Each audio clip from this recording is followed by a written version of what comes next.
Forces of evil can never be entirely destroyed, Lionel. Only... Welcome back to the Titanium Hangar. This is Mike. Today I want to talk to you about Clear, Jaga, drama, and what's going on with the Thundercats Ultimates from Super 7, and why this figure has instantly become the most valuable sought-after figure in the Ultimates Thundercats toy line from Super 7 is overnight booming, and I'm going to talk about why. This isn't even the first time that this has happened.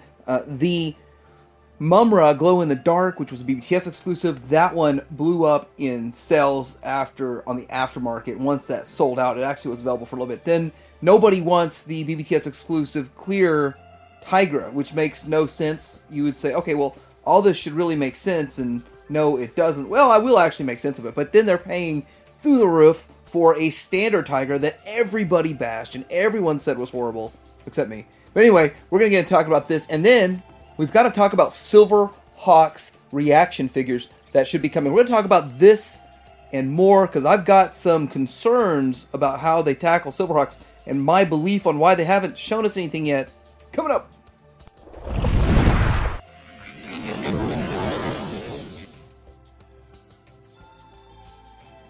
Alright, so there's several angles to this conversation. And first of all, we got the original Jaga. It looked more like he did in the first episode and in the early part.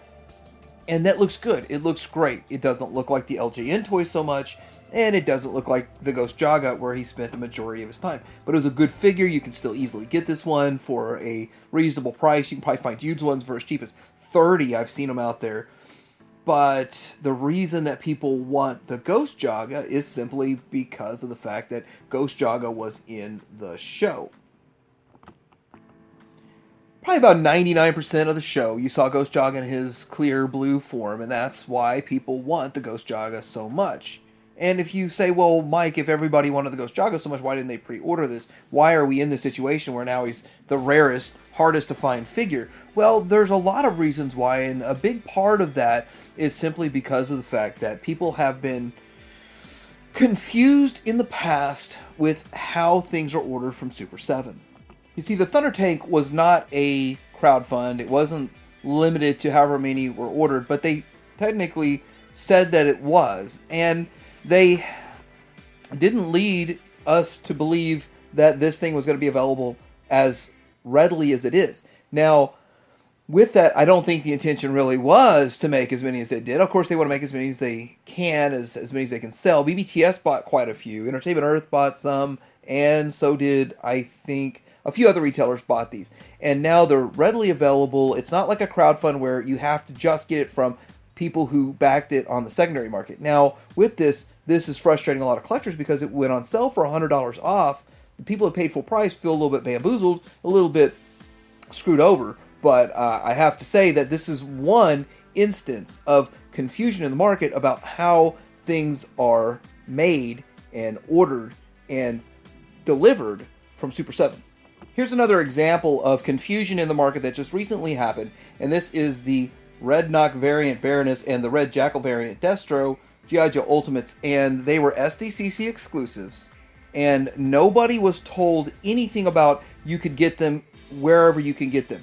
You could buy them from Super 7's site for about a week, and then a week later they showed up on BBTS, and I did not order them from the Super 7 site. I rolled the dice, and with that, there was a ton of confusion about this. I didn't want to spend the extra money. I ended up getting them from BBTS, $55 each, the full price. Maybe they'll go on sale down the road and I'll kick myself. But this is another example of Super 7 kind of confusing the market, and they do that so they could sell it from their site, or as many from their site as they can before other sites sell them. So this next one here, the first one that I saw that seemed to kind of blow up on the secondary market was the Mumra. And the reason this one blew up on the secondary market was because once it sold out, then at BBTS, then you realize, oh wait, this is selling at a premium. The only way to get it's from somebody who already bought one from BBTS. And really, you could only get it from BBTS. And this was just a remold into glow-in-the-dark of the original one that already was made by the Maddie collector, and then it was made again by Super 7, and then now made again. And I'd never picked one up originally.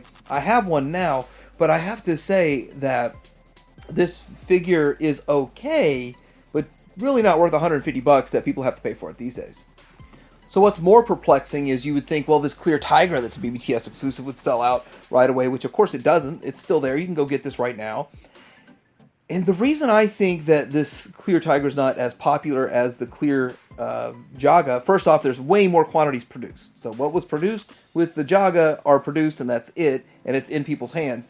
And with the clear Tigra, there's however many BBTS ordered are still sitting in their stock.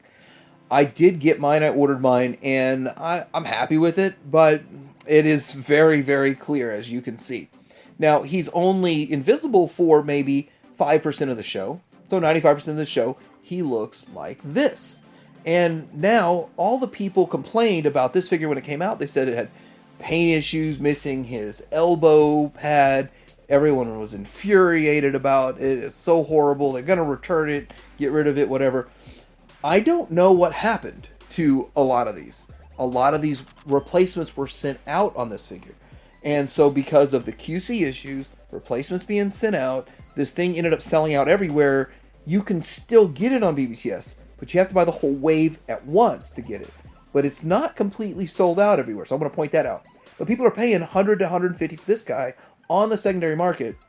And do I think he's worth that? No, he's not worth that. I also think eventually we're going to get a 2.0 version of him, or probably more than likely what we're going to get out of him is the toy repaint. Speaking of toy repaint, we have a toy repaint coming of Jaga on the way. Lots of love for Jaga. It really does make sense to me. Now, I don't know everything about production. I don't assume to know everything about production, but it makes sense to me that if you just made the clear Jaga, then you have the molds readily available. And what Brian Flynn said was loading the mold up and getting everything in the mold is part of the cost of production. So why not just continue producing more of the same exact mold over and over and over in a different color and one clear and then go into this production? It would make sense to me, and I think X-Transboss does that. I think a lot of other companies do that. But I actually think it's a good looking figure. I do think this whole wave makes sense. I do like the toy recolors. I do wish they were cheaper though. I mean, it kind of sucks rebuying the same figure over and over and over at $55 price point. I try to find them cheaper. There are deals. Entertainment Earth has deals, and there's other places that eventually have deals, and sometimes you just find them on eBay for cheap for whatever reason. Who knows? But still, this is a nice wave. This one should be coming pretty soon. But getting back to this, now, I was not expecting to see Jaga hit $300 and people paying $300 for him. I thought, oh, well, if I got me an extra, they'd be selling for like $100 or something. And, then I'd get an extra and then they'd show up at BBTS. And then I'd just be wasting my time and effort. Guess what? I think every collector thought that way. A couple people bought a couple of extras. And Brian Flynn did allude to that in his interview, and we'll talk about that here in a bit. But when you look at this, I had no idea that this was going to happen. And I actually thought BBTS would get them in. And I keep checking BBTS. They don't have it. In fact, it's almost like they're mocking you with that little reaction figure down there as clear, but not having a clear Jaga in there. And I have to reiterate that Super 7 said it is a Super 7 exclusive. You can only get it on their website, and that's where I ordered it from. And I did not want to pay a year and a half advance for this figure. Have no clue when it's coming. And yeah, I mean, I do the HasLabs and I do these crowdfunds, and I've got the cats that are coming, but I don't like having to wait that long or pay up front that far ahead. But sadly, that's the only way you could have gotten this Jaga figure in clear. Now, I do want to point out that there was a video with Brian Flynn from Super 7 on the We Want More Thundercats show, channel, podcast, whatever you want to call it, what he's got going on here. But the interview is pretty good. And it's funny to look down at the subscribers. It's funny when I took the screen capture and there was 666 subscribers. That's kind of funny. Anyhow, I do believe Brian Flynn is very transparent. I don't feel like he lies to anyone about things. I think that he's very open and honest. He's open and honest about a lot of stuff, including the economy, how sales are down, how he has to cancel some of his lines because they just don't sell well enough. And he said Jaga was okay. He says Silverhawks, back metalized, are okay. He thought there'd be a bigger response on those. A lot of interesting stuff But I want to shout out to Edwin. I think his name is Edwin Irwin. I don't want to say his name wrong, but he does kind of walk that line from being too overly optimistic and pushing back. He walks the line. His first video was very extremely over the top optimistic and just everything's great. But then after that, he got a more of a rapport with Brian. If you watch his most recent video, he pushes back and asks him some relatively tough questions. If you ask too tough of questions, you're not allowed to do another interview. So that's just the way life is. He's straddling that line really well, and I think he's doing a good job with that. Hope he asks and digs deeper into the Silverhawks and what's going on with the reaction Silverhawks. But he did ask, and Brian says they're on the way. So I have three major concerns about reaction Silverhawks, and obviously the number one concern for me is, will they look toy or will they look cartoon? Are they going to do the nonsense where they come out with a cartoon with a flat, boring look, and then they come with vac metal later, and the vac metal carry an even higher price point? That's the first question. Will they get vac metalized? The second question is articulation. Silverhawks are very unique in the fact that when you think about a retro Silverhawk, the arms need to go out. They need to go out to the side, at least just only on the hawks themselves. So I would say instead of the 5 POA where your arms are just going forward and back, that you can have a ball joint where they can go to the side. And they need the wings. I mean, there's minimum expectations that have to be with these figures, and they need to hit those minimum expectations. We haven't seen them yet. We don't know what's going on with them. But I show these Thundercats because this is past performance is indicative of future results. We look at their past performance here. A lot of people are disappointed in this line. I'm okay with them because I have these. I'm okay with them for what they are.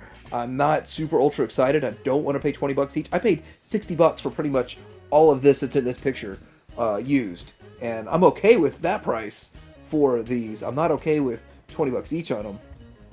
But look at this picture. Look how short Mumra is versus the Lion-O. If you see that, and I have a picture that I want to transition to, in the cartoon, Mumra's way bigger than Lion-O. And that is a concern about what's going to happen going forward. And, you know, I see this, and some stuff doesn't make sense to me. Maybe when they did the Thundercats, they just weren't as good at what they do as they are now. I mean, think about that. And so you look at this, and this tells you they understand the scale. They know what the scale should be. This is what the scale should be. They're even showing you in this picture with their ultimates, they understand scale. Then you say, well, that's not how reactions work. Well, they do scale properly in other lines. So, looking at this, I want to point out that the Devastator it's not truly to scale, but it's bigger. Bigger enough that it's substantial, that it's a bigger figure than the other figures, so that you can see that this looks closer to right. And if they made Devastator the exact same size as, say, Blaster, then it wouldn't really make sense. But their Blaster is even, this picture doesn't show it, a little bit taller than Perceptor, and they do take scale into account with these characters and figures. And with that, I hope they do with the Silverhawks. I think that might be what's taking them so long, is trying to figure out how they're going to do all that.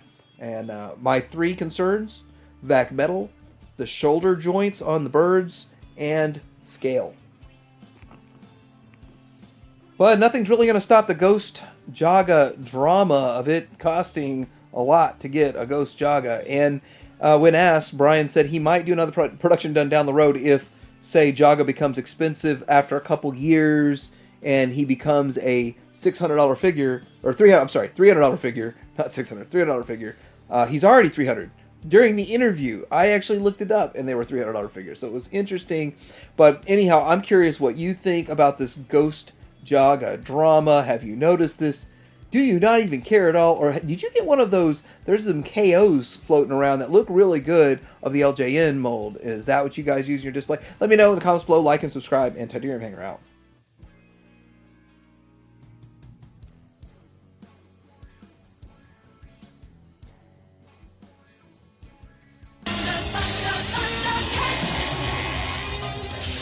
Only held in check by those with strength and courage, with an evil power as great as Mumra's. Who can say that he is gone forever? Jaga, wait!